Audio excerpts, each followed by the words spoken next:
ॐ पूर्णमदः पूर्णमिदं पूर्णात् पूर्णमुदच्यते पूर्णस्य पूर्णमादाय पूर्णमेवावशिष्यते। ॐ शान्तिः शान्तिः शान्तिः।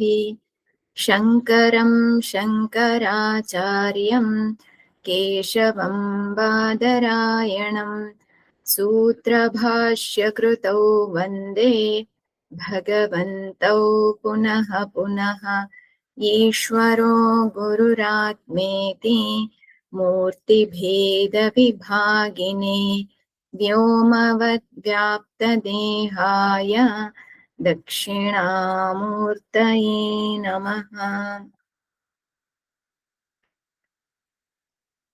अखण्डानन्दसम्बोधो वन्दनाद्यस्य जायते गोविन्दं तमहं वन्दे चिदानन्दतनुं गुरुम्।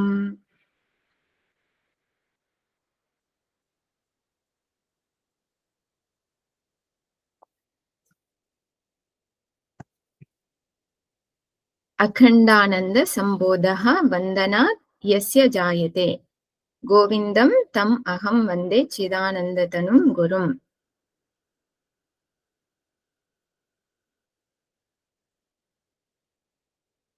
ఎవరికైతే వందనము లేదా సేవ చేయడం వలన అఖండమైనటువంటి ఆనందం అనే సమ్యక్ జ్ఞానం లభిస్తుందో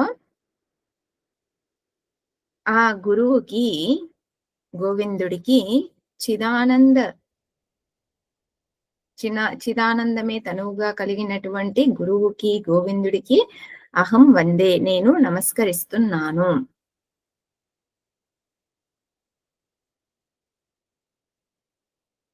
ఈ శ్లోకానికి టీకా కూడా చూసాము.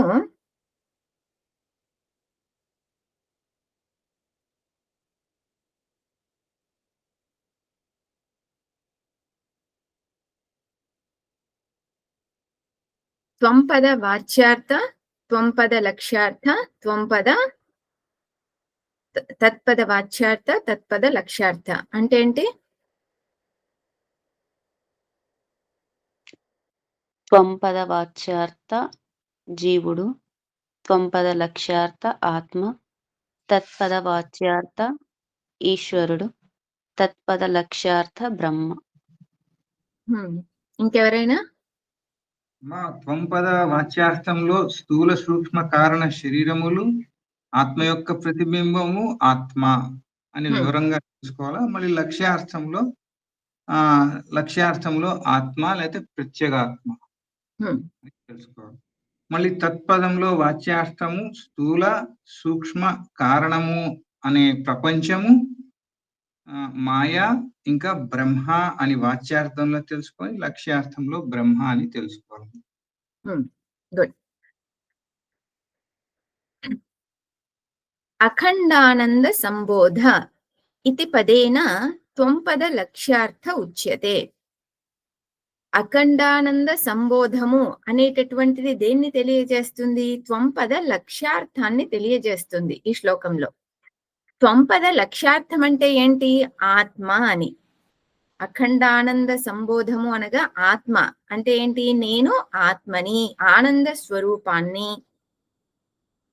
గోవిందం చిదానందతనుం ఇది పదద్వయేన, గోవిందం అలాగే చిదానందతనుం ఈ రెండు పదాలు పదద్వయేన అనగా రెండు పదాల ద్వారా తత్పద లక్ష్యార్థ బ్రహ్మ ఉచ్యతే. తత్పద లక్ష్యార్థము అయిన బ్రహ్మను తెలియజేస్తూ ఉన్నాయి ఈ రెండు పదాలు.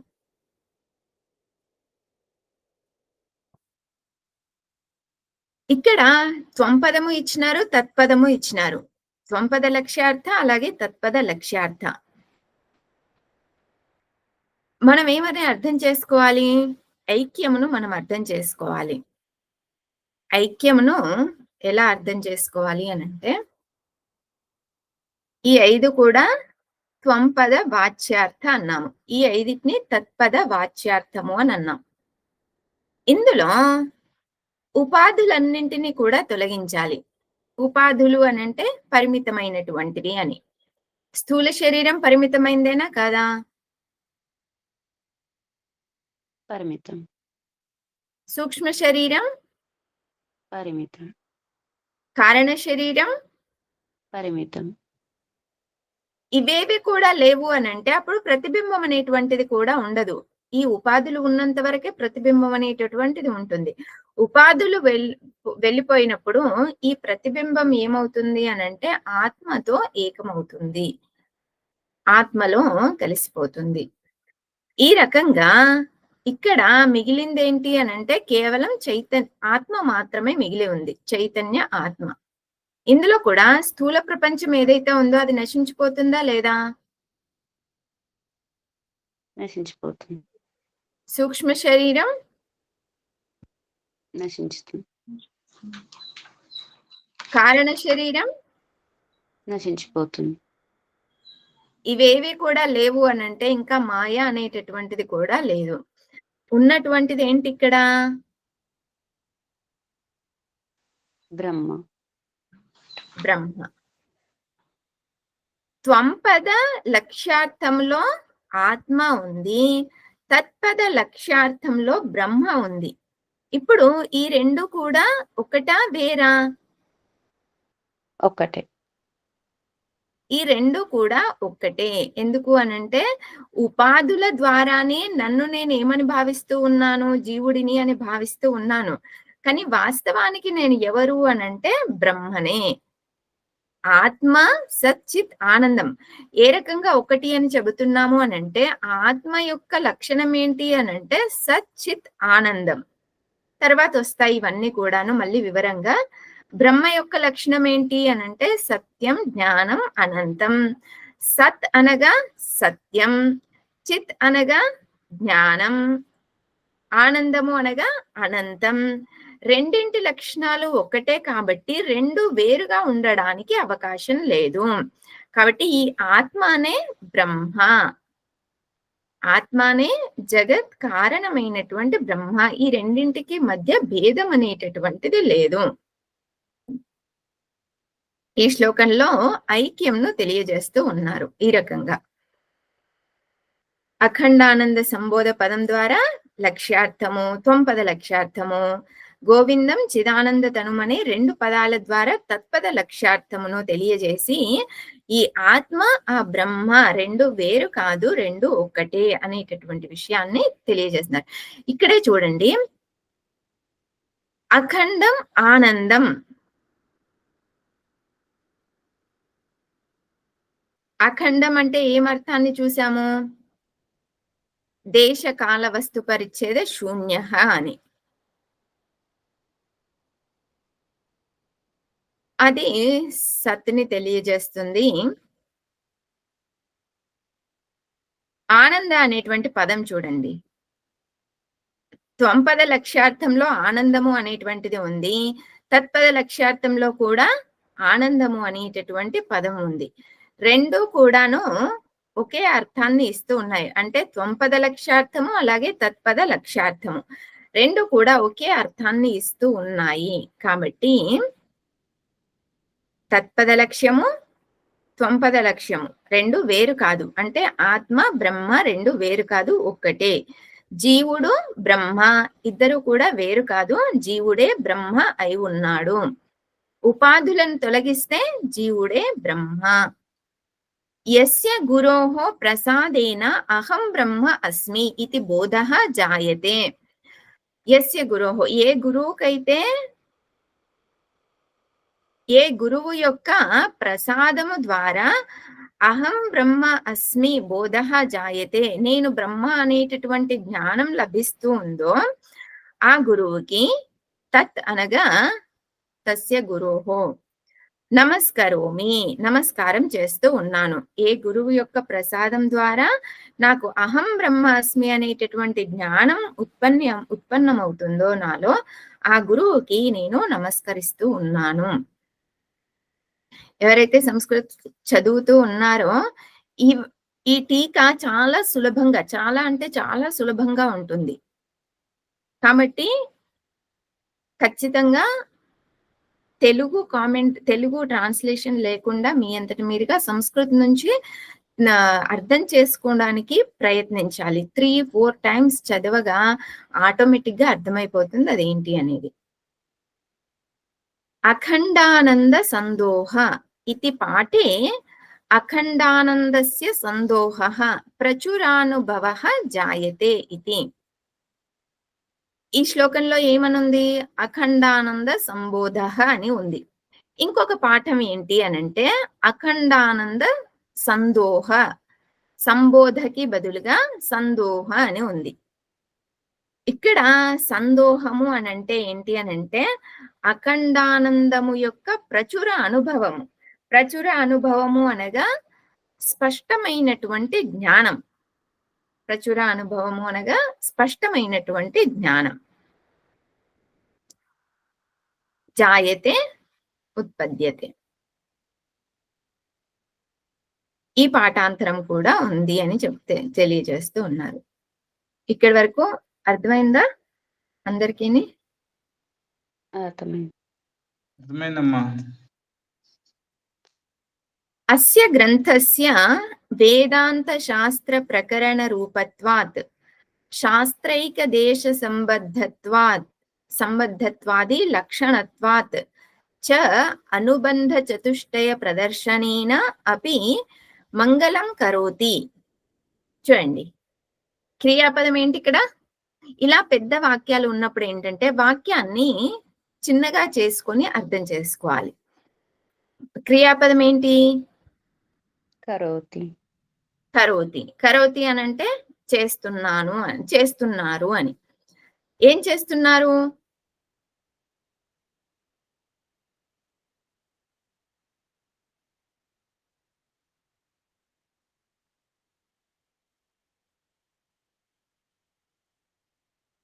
ఏం చేస్తున్నారు అని అన్నాను. ఏం చేస్తున్నారు అన్నప్పుడు కిం కరోతి? మంగళం చతుష్టయ ప్రదర్శనం. మంగళం కరోతి. నేను కిం కరోతి అని అడిగాను. కిం అనేటటువంటిది ద్వితీయ విభక్తిలో ఉంది కాబట్టి సమాధానం ఎక్కడ ఉంటుంది? ద్వితీయలో ఉంటుంది. కిం కరోతి అని అంటే మంగళం కరోతి. దేని యొక్క మంగళం? గ్రంథస్య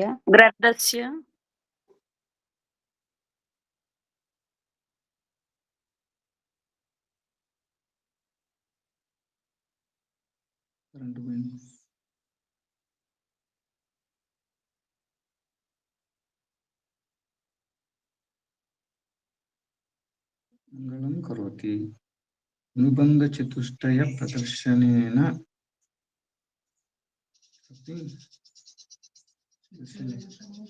అమ్మా.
అస్య గ్రంథస్య మంగళం కరోతి. అస్య అంటే ఏంటి?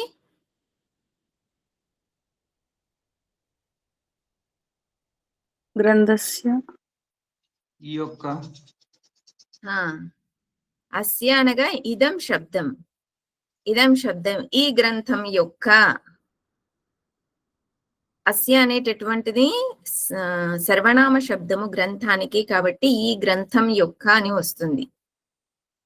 ఈ గ్రంథం యొక్క మంగళాచరణమును చేస్తూ ఉన్నారు.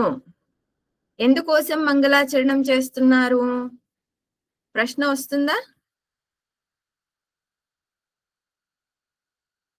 వేదాంత శాస్త్ర ప్రకరణ రూపత్వాత్. వేదాంత శాస్త్ర ప్రకరణ రూపత్వాత్ పంచమీలో ఉంది కాబట్టి హేతు అర్థం. వేదాంత శాస్త్ర ప్రకరణ రూపత్వమును కలిగి ఉన్నందువలన మంగళాచరణమును చేస్తూ ఉన్నారు. ఇక్కడ మళ్ళీ ఎక్స్ప్లెయిన్ చేస్తాను వేదాంత శాస్త్ర ప్రకరణం అంటే ఏంటనేది. శాస్త్రైక దేశ సంబద్ధత్వాది లక్షణత్వాత్.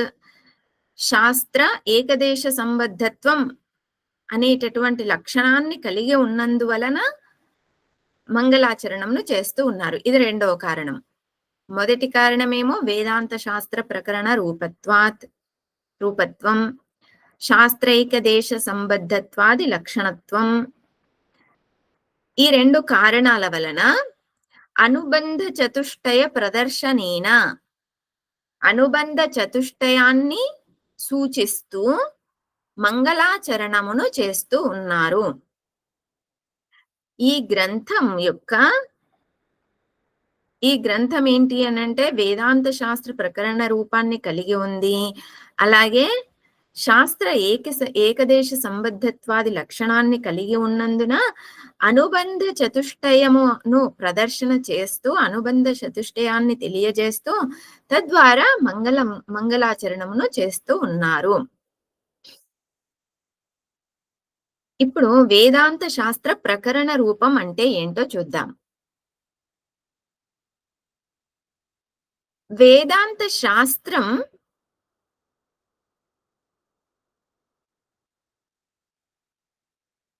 కొన్ని అంశాలను కలిగి ఉంది.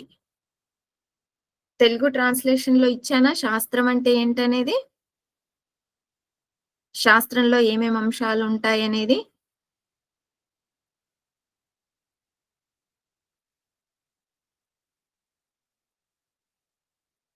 తర్వాత వస్తుంది. ఐ థింక్ తర్వాత టీకాకార ఎక్స్ప్లెయిన్ చేసి ఉంటారు. వేదాంత శాస్త్రంలో ఏమేమి అంశాలు ఉంటాయి అని అంటే అధికారి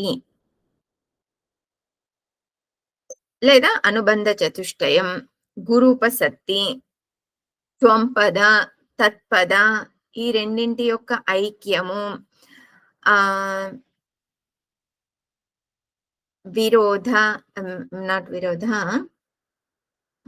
ఆక్షేప, సమాధానం, ఫలం, సాధన, ఫలం, ఈ అంశాలన్నీ కూడా ఉంటాయి. అనుబంధ చతుష్టయము లేదా అధికారి, గురూపసత్తి, త్వంపద, తత్పద, ఐక్యం, మూడు. త్వంపద వేరు, తత్పద వేరు, ఐక్యం వేరు. శంక మీన్స్ సందేహాలు, సమాధానం, సాధన, ఫలం, ఈ అంశాలన్నీ కూడా ఉంటాయి శాస్త్రంలో. ఈ అంశాలన్నీ ఉంటేనే దాన్ని శాస్త్రము అని అంటారు. అయితే ప్రకరణ గ్రంథం అంటే ఏంటంటే, ఓకే, శ్లోకం రాసుకోండి. శ్లోకం ఎవరి దగ్గర అయితే ఉందో వాళ్ళు రాసుకోక్కర్లేదు. ఎవరైనా చెప్తారా ప్రకరణ గ్రంథం యొక్క శ్లోకం ఏంటి? శాస్త్రైక దేశ సంబద్ధం శాస్త్ర కార్యాంతరే స్థితం ఆహు ప్రకరణ నామ గ్రంథ భేదం విపశ్చిత. శాస్త్రైక దేశ సంబద్ధం శాస్త్ర కార్యాంతరే స్థితం ఆహు ప్రకరణం నామ గ్రంథ భేదం విపశ్చితః. శాస్త్ర ఏకదేశ సంబద్ధం, శాస్త్రంలో ఉన్నటువంటిది ఏదో ఒక అంశాన్ని లేదా కొన్ని అంశాలను మాత్రమే తీసుకొని వివరించడం జరుగుతుంది. అన్నింటినీ కాకుండా కొన్నింటిని మాత్రమే తీసుకొని వివరించడం జరుగుతుంది. ఇది ఒక పాయింట్, శాస్త్ర ఏకదేశ సంబద్ధం.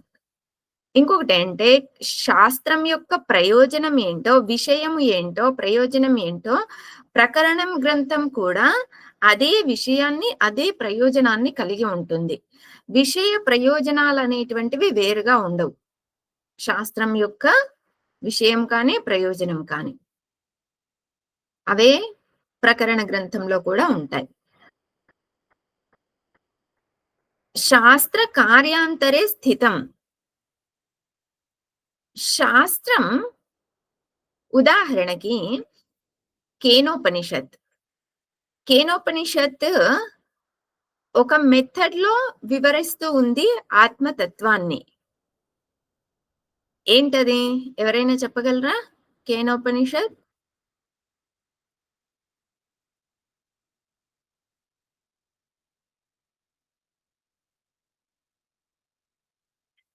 అవస్థాత్రయ సాక్షి. లేదా మాండుక్యోపనిషత్. మాండుక్యోపనిషత్ ఏంటి? అవస్థాత్రయ సాక్షి.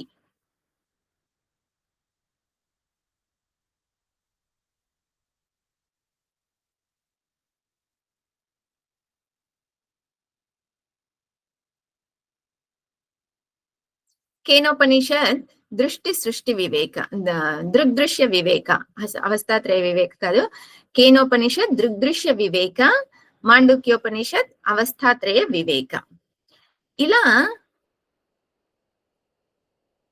మీరు ఆల్రెడీ దృగ్దృశ్య వివేక్ చదివారు కొంతమంది, కాబట్టి అర్థం చేసుకోవడం ఈజీగా ఉంటుంది. కేనోపనిషత్తులో ఇచ్చినటువంటి దృగ్దృశ్య వివేకమునే దృగ్దృశ్య వివేకం వాక్య సుధాలో వివరిస్తూ ఉన్నారు. కానీ అక్కడ వివరణ అనేటువంటిది వేరేగా ఉంటుంది, ఇక్కడ వివరణ అనేటటువంటిది వేరేగా ఉంటుంది. విషయము అదే ఉంటుంది. విషయం ఏంటి అనంటే దృగ్దృశ్య వివేకమే. దృగ్దృశ్య వివేకమే అయినప్పటికీ కూడా వివరించే పద్ధతి వేరుగా ఉంటుంది. అక్కడ ఇక్కడ వివరించే పద్ధతి వేరుగా ఉంటుంది. శాస్త్ర కార్యాంతరే స్థితం అంటే ఈ అర్థం.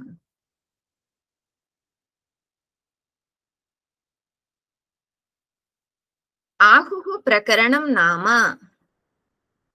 ఆహుః విపశ్చితః. విపశ్చితః ఆహుః. విపశ్చితః అనగా విద్వాంసులు. విద్వాంసులు చెబుతున్నారు దీనిని ప్రకరణం నామము, ప్రకరణ గ్రంథము అని. గ్రంథభేదం విపశ్చితః. గ్రంథభేదం అంటే శాస్త్రానికి గ్రంథానికి తేడా ఏంటి, శాస్త్రానికి ప్రకరణ గ్రంథానికి తేడా ఏంటి అని అంటే ఈ రెండు తేడాలని కూడా చూపిస్తూ ఉన్నారు. ఈ శ్లోకం అర్థమైందా? ఈ శ్లోకం ఒకవేళ లేకపోతే గనక ఇదే PDF లో చివర్లో ఈ సంస్కృత్ PDF ఏదైతే సెండ్ చేశానో దాంట్లో పేజ్ నంబర్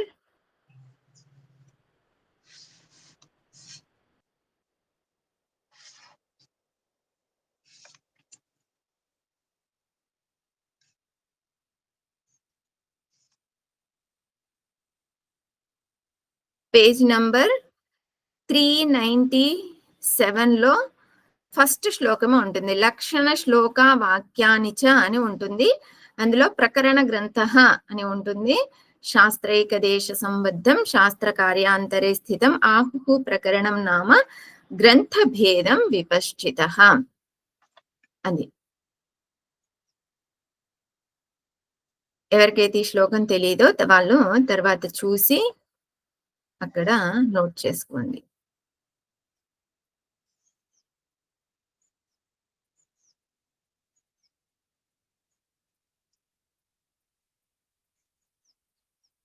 అమ్మా ఇక్కడ పదాలకి అర్థంకి కొద్దిగా వేరే అర్థాలు వచ్చినట్టు అనిపిస్తుంది కదమ్మా. ఏకదేశ కార్యాంతరము. కార్యాంతరము అనగా అన్యత్ కార్యం కార్యాంతరం. ఓకే ఓకే అమ్మా. అన్యత్ కార్యం అంటే ఇక్కడ అర్థం ఏంటంటే కార్యం అంటే అదే పద్ధతిలో కాకుండా మరొక పద్ధతిలో వివరిస్తూ ఉన్నారు. బోధనా పద్ధతి మారుతుంది కొద్దిగా. హా! హ్మ్. విషయ ప్రయోజనం మారదు.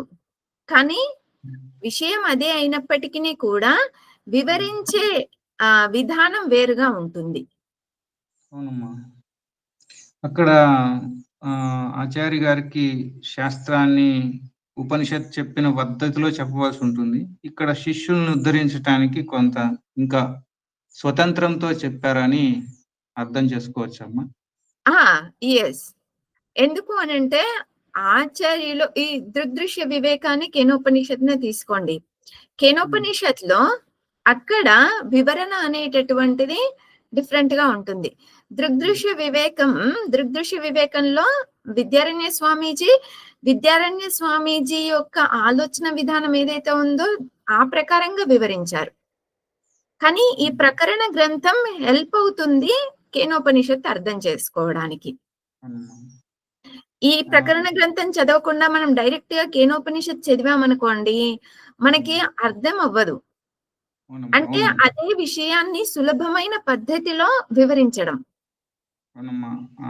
ప్రకరణ గ్రంథం యొక్క బేస్ ఉంటేనే శాస్త్రం కొద్దిగా అర్థమయ్యే ఛాన్స్. హ్మ్.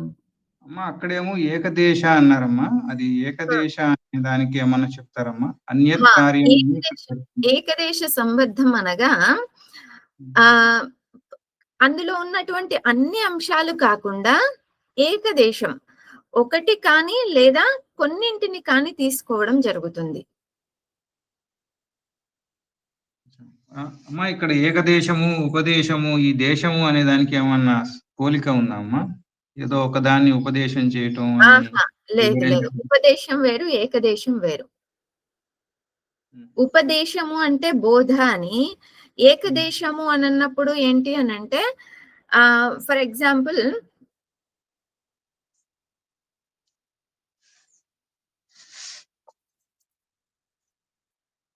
ఈ ఫోన్ ఉంది.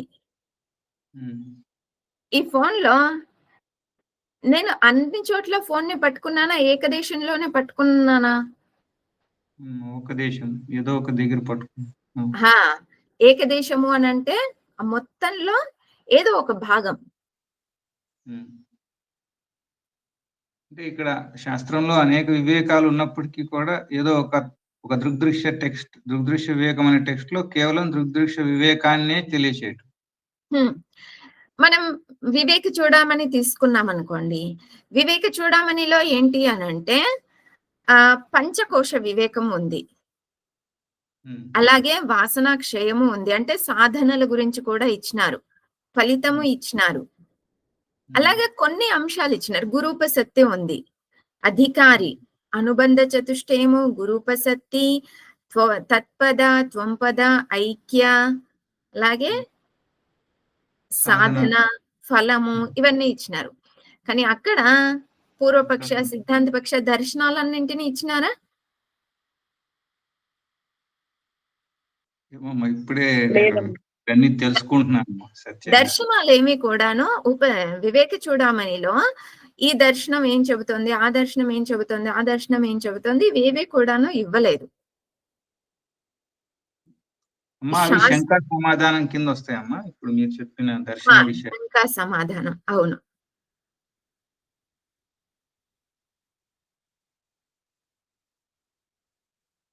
ఓకే అమ్మా. నేను మిమ్మల్ని ఆపేస్తున్నాను, క్షమించాలమ్మా. ఇవి కొద్దిగా శ్లోకం గుర్తుపెట్టుకోవడానికి సహకారం అని అడిగానమ్మా. పర్వాలేదు. శాస్త్రైక దేశ సంబద్ధత్వాది లక్షణత్వాత్ చ అనుబంధ చతుష్టయ ప్రదర్శనేన. అనుబంధ చతుష్టయ ప్రదర్శనము ద్వారా. అనుబంధ చతుష్టయము అంటే ఏంటి అనేటువంటిది ఇక్కడ టీకాకార శ్లోకం ఇచ్చినారు. శ్లోకం చూద్దాము ఏంటి అనేటటువంటిది. మంగళం కరోతి. ఈ రకంగా మంగళాచరణం అనేటువంటిది చేస్తూ ఉన్నారు అనుబంధ చతుష్టయము ద్వారా. ఈ లైన్ అర్థమైందా? అమ్మా ఇంకొక శంకమ్మ, ఇప్పుడు హేతువార్థంలో ఫస్ట్ 2 వచ్చినాయి కదమ్మా. అనుబంధ చతుష్టయ ప్రదర్శనేనా అన్నప్పుడు అది తృతీయలోకి వెళ్తుందేమో కదమ్మా? అవును. అది హేతు అర్థంలో మనం వివరించడం లేదు ఇక్కడ. అనుబంధ చతుష్టయము ద్వారా మంగళాచరణమును చేస్తున్నారు.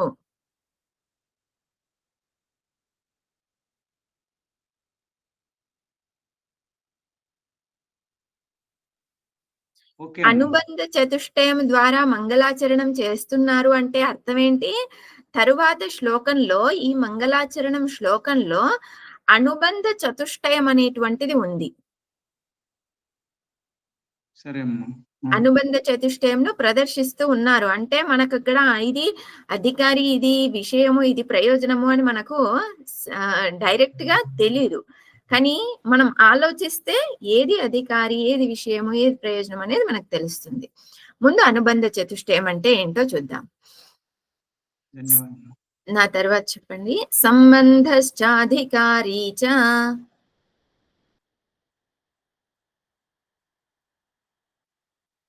సంబంధశ్చాధికారీ చ విషయశ్చ ప్రయోజనం విషయశ్చ ప్రయోజనం వినానుబంధం గ్రంథాదౌ వినానుబంధం గ్రంథాదౌ మంగళం నైవ శస్యతే.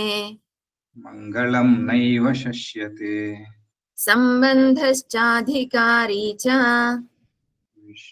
సంబంధశ్చాధికారీ చ విషయశ్చ ప్రయోజనం విషయశ్చ ప్రయోజనం వినానుబంధం గ్రంథాదౌ వినానుబంధం గ్రంథాదౌ మంగళం నైవ శస్యతే.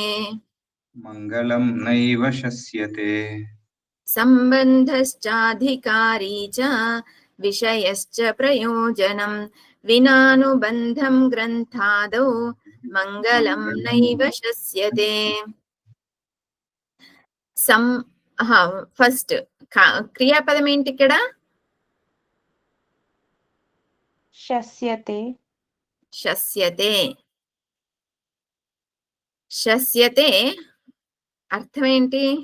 సరే, శస్యతే అర్థం తెలిస్తేనే ముందుకెళ్ళగలుగుతాం కదా. శస్యతే అంటే అర్థం ఏంటి?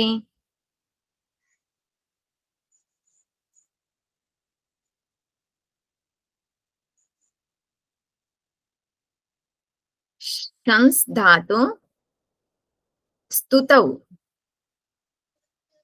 స్తుతించడం.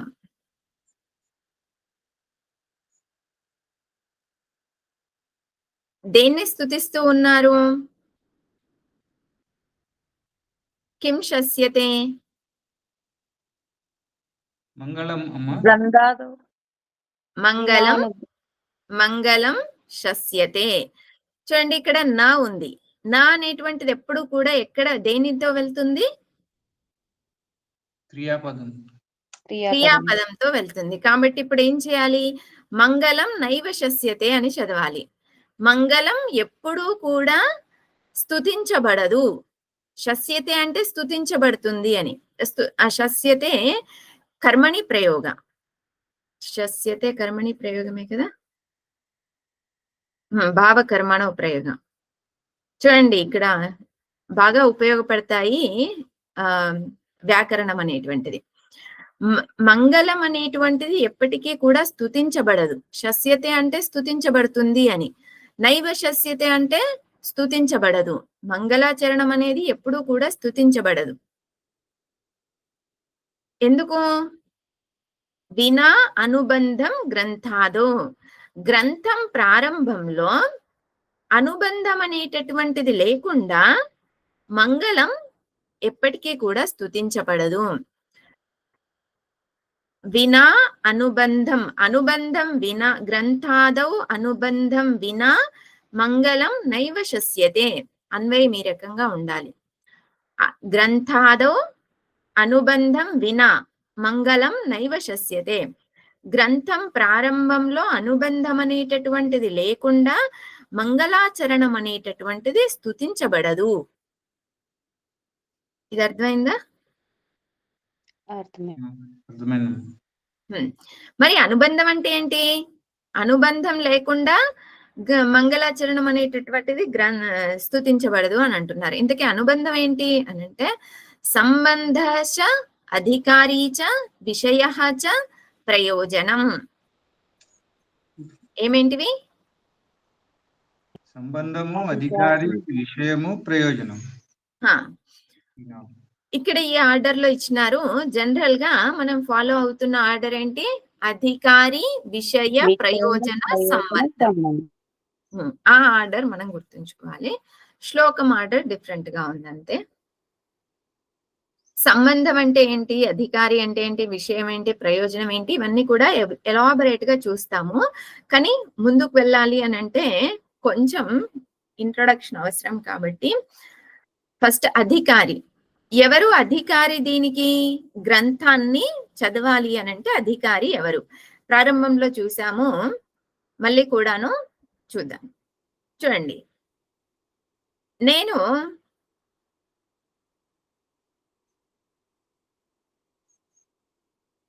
డాక్టర్ నవ్వాలి అనుకుంటున్నాను. మెడికల్ కాలేజీకి వెళ్ళడానికి బదులుగా ఇంజనీరింగ్ కాలేజీకి వెళ్ళాను. ఇప్పుడు ఆ ఇంజనీరింగ్ కాలేజ్ లో ఉన్నటువంటి జ్ఞానాన్ని స్వీకరించడానికి నేను అధికారినా? కాదు. అధికారిని కాదు. ఎప్పుడు నేను అధికారిని అవుతాను?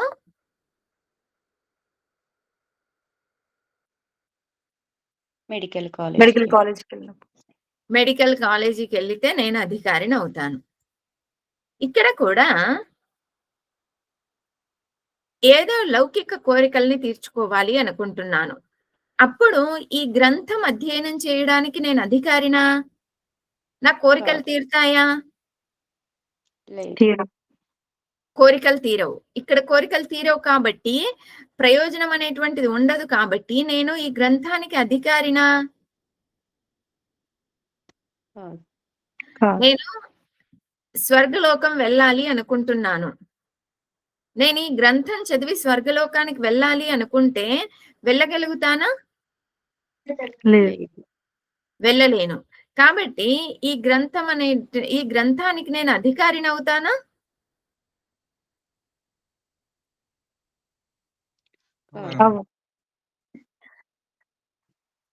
ఇంకొక ఉదాహరణ, నాకు కోరిక అనేటువంటిది ఉంది. స్వర్గలోకాన్ని చేరాలనే కోరిక ఉంది.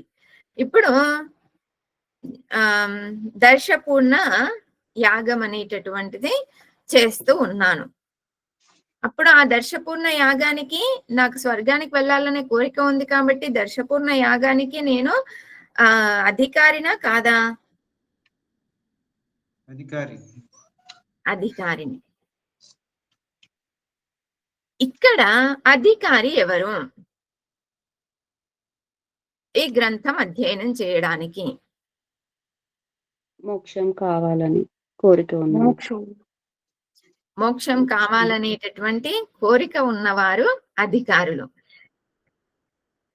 నాకు ఇంకో జన్మ కావాలి అనేటటువంటి వారు అధికారులా? ఇక్కడ ఈ జన్మలోనే బృహదారణ్యకలో కూడా స్వామీజీ చాలా స్పష్టంగా వివరించినారు. బృహదారణ్యక ఉపనిషత్ చదువుతున్నారు అని అంటే నాకు ఇంకో జన్మ వద్దు, ఈ జన్మలోనే ముక్తి కావాలి అనేటటువంటి కోరిక ఉన్నటువంటి వారే అధికారులు అని స్వామీజీ అక్కడ ఏం వివరించారు? ఇంకొక జన్మ అనేటటువంటి, ఇంకొక జన్మలో నేను ముక్తి పొందుతాను అని అంటే మనకి ఎలా తెలుస్తుంది పరిస్థితులు ఎలా ఉంటాయి అనేటటువంటిది? అప్పుడు మనకు సాధనకు అనుకూలంగా ఉంటుంది అని గ్యారంటీ ఏముంది? ఉదాహరణ ఏమిచ్చారు? ఎవరికైనా గుర్తుందా స్వామీజీ?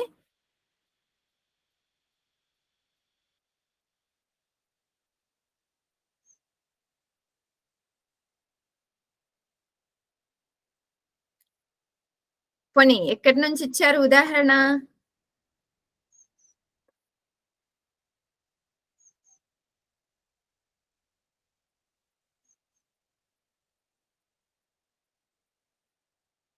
సరే, ఎక్కడి నుంచి ఇచ్చారో చెప్తాను. ఏ ఉదాహరణ మీరు చెప్పడానికి ట్రై చేయండి. శ్రీమద్ భాగవతం ఎవరి ఉదాహరణ?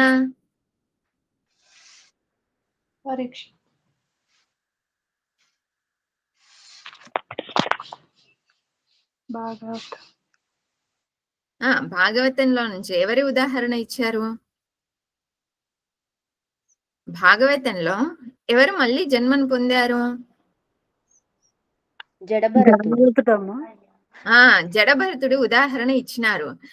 చూడండి, మనం క్లాస్ లో కూర్చున్నప్పుడు కనీసం ఇట్లాంటి ఎగ్జాంపుల్స్ అయినా మనకి అర్థం అవ్వాలి, గుర్తుండి ఉండాలి. స్టోరీస్ బాగా అర్థమవుతాయి కదా, గుర్తుంటాయి కదా, ఇవి గుర్తుండాలి. జడభరతుడు కేవలం ఒకే ఒక్క తాదాత్మ్యం వలన, లేడీ యందు ఉన్నటువంటి తాదాత్మ్యం వలన 3 జన్మలు ఎత్తాల్సి వచ్చింది. తీవ్ర వైరాగ్యము ఉంది, అన్ని ఉన్నాయి. అన్ని ఉన్నప్పటికీ కూడాను మళ్ళీ జన్మ అనేటువంటిది ఎత్తాల్సి వచ్చింది, కేవలం ఒకే ఒక్క లోపం వలన. మరి మనలో ఎన్ని లోపాలు ఉండి ఉంటాయి? జడభరతుడికి ఉన్న వైరాగ్యం ఉందా? జడభరతుడు రాజ్యాన్నంతటిని కూడా వదిలేసి వెళ్ళిపోయాడు. మనకంతటి వైరాగ్యం ఉందా? లేదు. పోనీ అంతటి జ్ఞానం ఉందా? జడభరతుడు జ్ఞాని, జ్ఞాన నిష్ఠ లేదు, అంతే. జ్ఞాన నిష్ఠ కూడా ఎక్కడ లోపం జరిగింది? ఆ ఒక్క తాదాత్మ్యం వలన. అటువంటి జడభరతుడే 3 జన్మలు ఎత్తాల్సి వచ్చింది. ఎవరైనా కూడాను లేదు, నాకు ఇంకో జన్మ అధ్యయనం చేయడానికి కావాలి, ఈ జన్మ సరిపోవడం లేదు, ఈ జన్మలో నేను ఎక్కువగా ఏమీ అధ్యయనం చేయలేకపోతున్నాను, లేదా నాకు సామర్థ్యం లేదు, లేదా సమయం తక్కువగా ఉంది, కానీ అనేక శాస్త్రాలను అధ్యయనం చేయాలనేటటువంటి కోరిక ఉంది. ఈరోజు నిన్నటి క్లాస్లో స్వామి ముండకోపనిషత్ నుంచి ఏం చెప్పారు?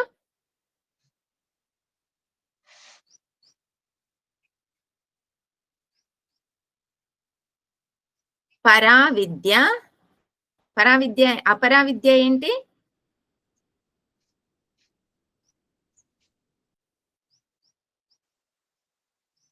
అపరావిద్య అనేది అనిత్యమైనది, అవిద్య. అక్కడ బృహదారణ్యక భాష్యంలో, నిన్నటి క్లాస్ లో బృహదారణ్యక భాష్యంలో చూస్తే గనక ఆత్మ జ్ఞానం అవిద్య అని వచ్చింది ఫ్రేజ్. ఆత్మ జ్ఞానం అవిద్య అని వచ్చిన చోట స్వామీజీ ఈ రకంగా ఎక్స్ప్లెయిన్ చేశారు. ఏంటి అని అంటే అపరా విద్యలన్నీ కూడా అవిద్యానే అని. చూడండి, అపరా విద్య అంతా కూడా అవిద్య అన్నప్పుడు ఇక్కడ వ్యాకరణం కానీ, న్యాయ కానీ, పూర్వమీమాంస కానీ, ఉత్తరమీమాంస కానీ, ఉపనిషత్తులు కానీ, ఇవన్నీ కూడా సత్యమా మిథ్యానా? మిథ్య. అన్నీ కూడా మిథ్య. మనం అర్థం బ్రహ్మ సత్యం, జగన్ మిథ్య అని అర్థం చేసుకునేంత వరకు ఇవన్నీ కూడా సాధనలు. వీటిని ఉపయోగించి ఆ బ్రహ్మతత్వాన్ని మనం అర్థం చేసుకోవాలి అని అనుకుంటున్నాము. అంతేకాని వివేక్ చూడామణిలో భగవాన్ భాష్యకార చెబుతారు ఏంటి అనంటే, లోకవాసన, శాస్త్రవాసన ఈ రెండింటిని కూడా వదిలిపెట్టమని చెబుతారు. లోకవాసన యాత్యక్వా శాస్త్రవాసన, శ్లోకం ఇలా ఉంటుంది. శ్లోకం మాత్రం స్టార్ట్ అవ్వడం లోకవాసనయా త్యక్త్వా శాస్త్రవాసన, ఈ రకంగా ఉంటుంది. అక్కడ ఏమని చెప్తారంటే, శాస్త్రవాసన అనేటటువంటిది కూడా ఉండకూడదు. శాస్త్రం అంతా కూడా దేనికోసము? ఇది చూడండి, వ్యాకరణం చదువుతున్నాము, న్యాయ చదువుతున్నాము, మీమాంస చదువుతున్నాము అని అంటే ఇవన్నీ దేనికోసం చదువుతున్నాము? మన మనస్సు అనేటటువంటిది బాహ్య విషయాల వైపు వెళ్లకుండా కేవలం ఆత్మతత్వాన్ని మాత్రమే ఆలోచించడానికి, దీనికి సహకరించడం కోసం ఇవన్నింటినీ అధ్యయనం చేస్తున్నాము. చిత్తశుద్ధి, వన్ వర్డ్ లో చెప్పాలి అనంటే అన్నింటి అధ్యయనం కూడా చిత్తశుద్ధి కోసం. కాబట్టి ఆ చిత్తశుద్ధి కోసం మనం చదువుతున్నాము. సమయం అనేటటువంటిది రావాలి, నాకు చిత్తశుద్ధి లభించింది, నేను ఆత్మని, బ్రహ్మని అని అర్థం చేసుకున్నాను, కాబట్టి ఇంకా నాకు ఏది కూడాను కోరిక అనేటటువంటిది లేదు. ఈ జన్మలోనే నాకు ముక్తి అనేటటువంటిది కావాలి అనుకునేటటువంటి వారు ఇక్కడ అధికారులు. ఇది అధికారి.